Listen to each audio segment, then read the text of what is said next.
Selamat datang di kampus ilmiah, edukatif, dan religius Universitas Pendidikan Indonesia.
Ya.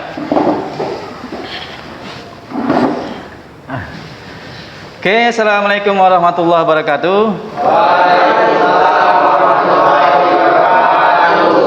Oke, silahkan ketua kelasnya dipimpin temannya untuk berdoa.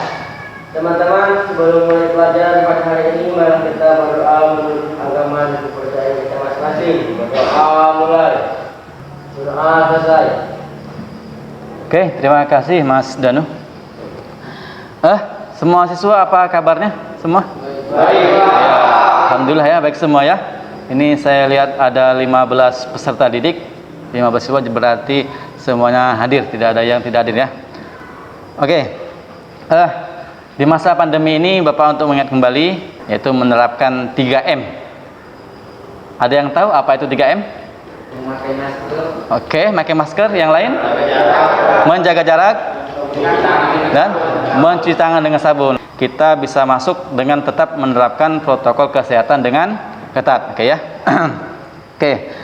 Untuk meningkatkan rasa nasionalisme, sebelum kita mulai kegiatan hari ini, kita bersama-sama menyanyikan lagu Indonesia Raya. Oke, silahkan berdiri.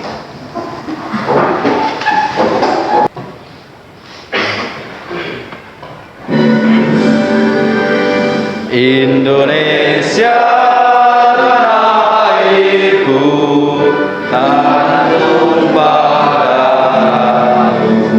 Di sanalah aku berdiri, jadi padu ibuku. Indonesia kebangsaanku, bangsa dan tanah airku. Marilah kita berseru, Indonesia bersatu. Hiduplah tanahku, hiduplah negeriku, bangsaku, rakyatku semuanya. Bangunlah jiwanya, bangunlah badannya untuk Indonesia Raya. Merdeka, merdeka, tanahku, negeriku yang cinta. Indonesia Raya, merdeka, merdeka, hiduplah Indonesia Raya. Indonesia Raya, merdeka, merdeka, tanahku, negeriku yang ku cinta. Indonesia Raya, merdeka, merdeka, hiduplah Indonesia Raya. Oke, silahkan duduk. Oke, pada pertemuan sebelumnya ya, pada modul ini kemarin kita sudah bahas tentang fungsi dari komponen-komponen sistem pengisian. Siapa yang masih ingat? Silahkan. Ya, silahkan Mas. Baterai Kak. Ya. Baterai berfungsi sebagai sumber arus untuk menyimpan arus pengisian. Oke. Bagus ya dari Mas Ajay. Jadi ada baterai yang berfungsi sebagai menyimpan sumber arus pengisian. Nah, jadi tujuan pembelajaran kita hari ini yang pertama tuh kita harus adalah menganalisis prinsip kerja regulator rectifier atau yang biasa kita sebut dengan kiprok gitu ya. Nah, kemudian tujuan yang kedua adalah melakukan pemeriksaan baterai. Nanti kita setiap ada bagian kelompok untuk melakukan pemeriksaan baterai. Kemudian juga ada pemeriksaan regulator rectifier dan kemudian yang keempat adalah melakukan pemeriksaan pada spool. Itu tujuan pembelajaran yang akan kita capai pada hari ini. Oke, biar lebih semangat, kayaknya masih pada ngantuk ya. Coba kita menyuarakan yel-yel SMK. Masih ingat yel-yelnya? Masih? Oke ya. Oke, SMK? Bisa. Oke, semangat. Nah, sebelum kita masuk ke materi, nah, Bapak bertanya, apakah ada di antara kalian yang pernah mengalami kasus atau kejadian atau permasalahan yang terjadi pada sistem pengisian sepeda motor? Ya. Nah, siapa yang mungkin pernah mengalami kasus seperti itu? Silakan. Saya Pak. Ya, silakan Mas Randy. Lampu sepeda motor saya putus Pak. Jika saya ganti yang baru tidak lama kemudian putus lagi Pak. Kemudian saya ganti kiproknya Pak. Oke. Nah, ini Bapak akan menampilkan prinsip kerja dari kiprok atau regulator rectifier nih ya.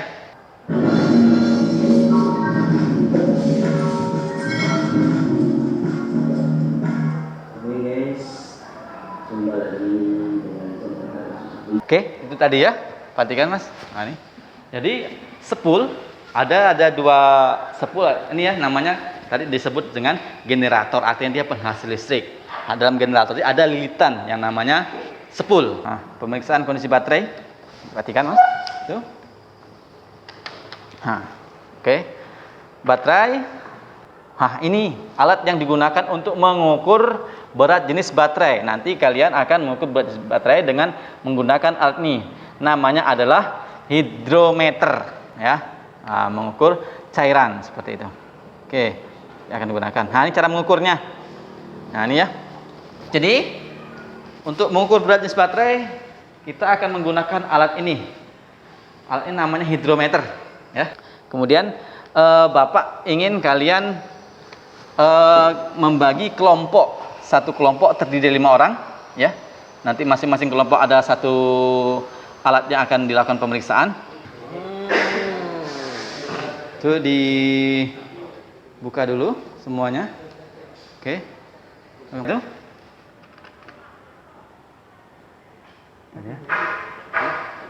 Nol keterhubungan enggak? Ya. 0,2, berapa?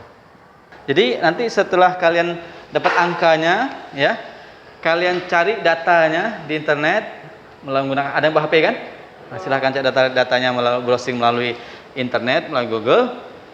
Angka segitu seperti baterai tadi, tegangannya berapa tadi Mas? Baterai tegangannya misalnya 5, misalnya berapa?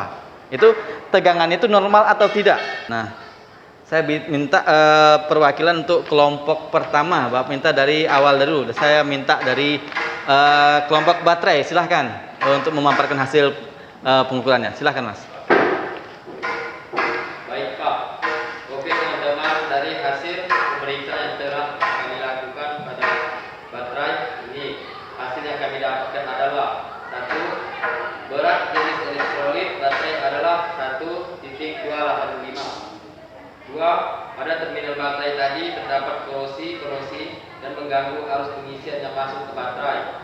Oke, nah itu tadi pemaparan hasil pemeriksaan dari kelompok 1 atau kelompok yang memeriksa tentang baterai, ya.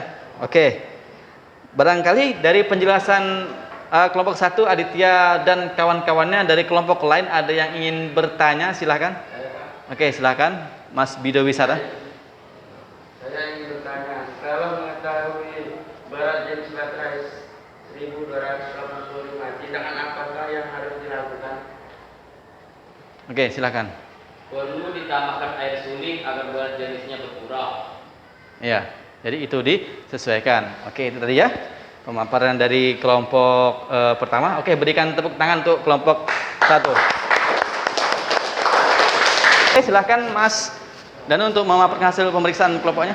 Baik Pak, terima kasih atas waktu yang diberikan dari hasil pemeriksaan kami terhadap regulator tersebut atau kiprok adalah 1. Tidak ada kontinuitas pada komponen pengisian. 2. Tidak ada kontinuitas kabel warna hijau fasa. Kesimpulan kami, regulator receiver yang kami periksa ini sudah rusak, harus diganti. Oke. Jadi kelompok lain ada yang ingin bertanya? Apa akibat jika regulator rectifier sudah rusak tapi masih tetap digunakan? Ya.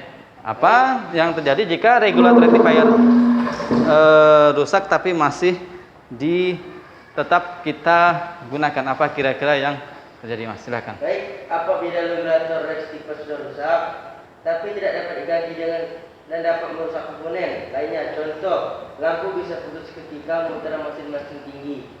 Oke, ya. Tadi kerusakan, tanda-tanda kerusakan yang dari pada sepul. Pertama tadi apa, Mas? Pertama, lampu redup. Yang kedua, aki seakan tekor. Oke, yang ketiga tadi ada hangus pada kumparan atau pada sepulnya itu ada hangus. Oke, itu tadi ya. Oke, terima kasih semuanya. Berikan tepuk tangan untuk kelompok 3.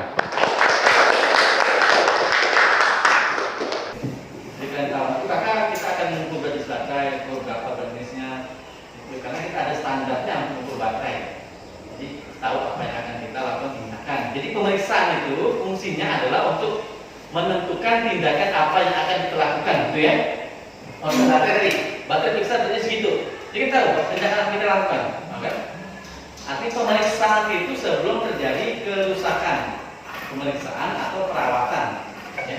Jadi ketika kita melakukan pemeriksaan, misalnya sekali baterai, berjenisnya air akinya kurang, ini belum rusak tuh, cuman dia kan air akinya. Ya. Tadi jadi kaitan dengan kasus yang disampaikan Mas Randy, yaitu kasus lampu motornya sering putus. Jika dengan dikiprok, dia normal lagi, artinya yang balik itu. Ya. Oke ya, silakan isi itu lembar kerjanya, kalian hubungkan. Oke, waktunya sudah habis. Silahkan dikumpulkan tugasnya.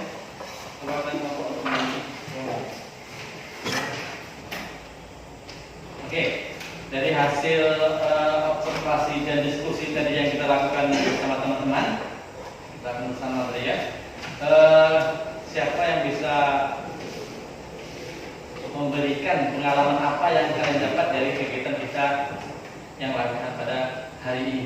Ya, Ya, silakan. setelah observasi dan diskusi bersama teman-teman, saya jadi tahu bagaimana cara memeriksa komponen-komponen sistem pengisian dan segala kerusakan yang terjadi pada komponen tersebut, sehingga saya bisa menentukan tindakan yang akan saya ambil untuk mengatasi permasalahan yang terjadi. Oke, untuk selanjutnya evaluasi pengetahuan ya. Untuk evaluasi pengetahuan tadi sudah kita lakukan di sini ya. Jadi di sini tadi kita diminta untuk menulis atau mendiagramkan ya. Jadi dari komponen-komponen yang ada kita membuat diagramnya seperti apa. Itu kalian buat. Di contohnya punya Mas Ferdi Wahyudi. Kendala apa saja yang kalian hadapi ketika kalian menjalani pembelajaran pada kegiatan ini? Silahkan. Ya. Ya, Mas, silakan. Alat dan bahannya kurang lengkap, Pak. Semakin banyak alat dan bahan, semakin mudah kami melakukan pemeriksaan. Oke. Terima kasih masukannya, Mas Gilang ya. Nanti akan Bapak upayakan untuk kedepannya kita memiliki alat dan bahan yang cukup untuk praktek. Jadi masing-masing agar lebih efisien, itu ya. Oke. Jadi dari hasil pembelajaran kita hari ini, siapa yang bisa menyimpulkan apa yang kita dapatkan dari kegiatan pembelajaran pada hari ini? Silahkan. Perbedaan pada komponen-komponen sistem pengisian saat penting untuk dilakukan agar sistem tidak terganggu dan dapat bekerja secara maksimal, Pak. Oke, bagus sekali ya. Itu kesimpulan dari Mas Danu. Untuk pertemuan berikutnya, kita akan membahas tentang perbaikan. Kita akan mendiagnosis kerusakan yang terjadi pada sistem pengisian. Untuk mengakhiri pelajaran hari ini, silahkan ketua kelas untuk dipimpin teman-temannya berdoa. Teman-teman, sebelum kita pulang, kita berdoa menurut agama dan kepercayaan kita masing-masing. Berdoa mulai. Oke, terima kasih atas kehadirannya. Sampai jumpa minggu depan. Assalamualaikum warahmatullahi wabarakatuh. Waalaikumsalam warahmatullahi wabarakatuh. Selamat pagi. Pagi. Sip. Nah.